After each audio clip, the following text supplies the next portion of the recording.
ओम नमो भगवते वासुदेवाय. श्री सार्थ एकनाथी भागवत अध्याय 23 श्लोक 54चे निरूपण मी करत आहे. देह जननीच्या उदरामध्ये जन्म घेतो म्हणून त्या देहाला जन असे नाव देतात. त्या जन्मकाळी जे लग्न असते त्या जन्मलग्नाला जन्मकालापासून ग्रहांची परिभ्रमणे सुरू होतात. त्यात 12वा 8वा जन्मस्थ अशा प्रकारे निरनिराळ्या स्थानी जे शुभाशुभ ग्रह असतात तेच सुखदुःख देतात. परंतु आत्मा हा ग्रहांच्या गतीपासून अलिप्तच असतो. आत्म्याला मुळी जन्मच नाही, मग त्याला ग्रह लागणार कोठे? जेथे शेतमुळी पेरलेलेच नाही तेथे उंदरांनी कुरतडावयाचे तरी काय? मुख्यतः घरच मुळी बांधलेले नाही तर त्याची माडी जळणार कशी? त्याप्रमाणे आत्म्याला जर जन्मच नाही तर मग त्याला ग्रहांची शुभाशुभ फळे लागणार कशी? ग्रहांची ग्रहदशा असते तशी ती देहापाशी असते आणि आत्मा हा देहभावापासून अलिप्त असतो. ज्याप्रमाणे कावळा कैलासावर चढत नाही त्याप्रमाणे ग्रहही आत्म्याला लागत नाहीत. ज्याप्रमाणे माशी विस्तवाला चाखून पाहत नाही किंवा घार काही चंद्रावर झडप घालीत नाही त्याप्रमाणे आत्म्याला लागणे इतके सामर्थ्य ग्रहांना असत नाही. आत्मा हा सर्वांचा सर्वस्वी एकच आहे, तेव्हा ग्रहांचा आत्माही तोच होय.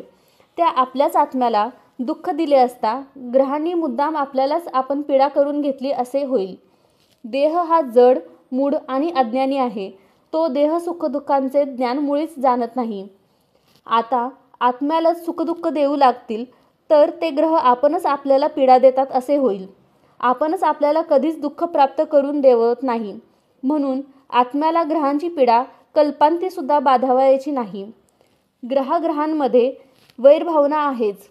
ग्रह ग्रहांना पीडा देतात त्यासंबंधीचेही विवेचन नीटपणे ऐका. ज्योतिषशास्त्राच्या मताने शनीचे मंगळ व सूर्य यांच्याशी वैर आहे. गुरु आणि शुक्र हे एकमेकांचे शत्रू आहेत. तसेच बुध आणि चंद्र यांच्यामध्येही मोठे वैर आहे.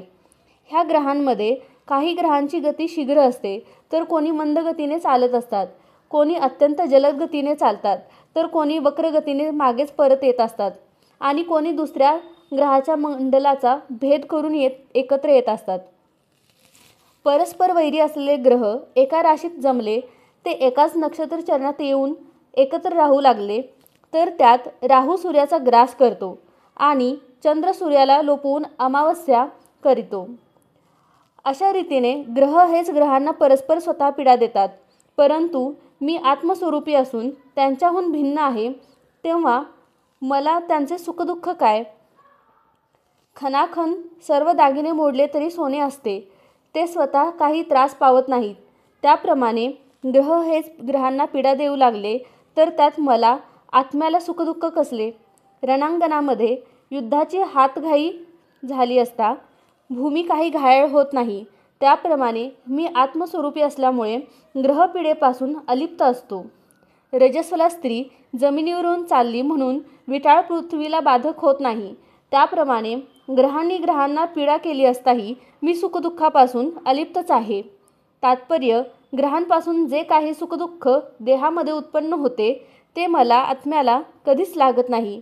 मग असे पहा की कोणी कोणावर रागवावे? ज्याच्या ठिकाणी सुखदुःख उत्पन्न होत नाही त्याला कधी क्रोधच येत नाही. ह्याच कारणाने ग्रहांमुळे काही मुळीच दुःख होत नाही.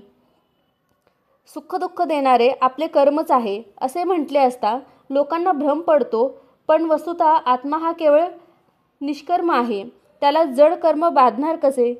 श्रीकृष्णार्पणमस्तु.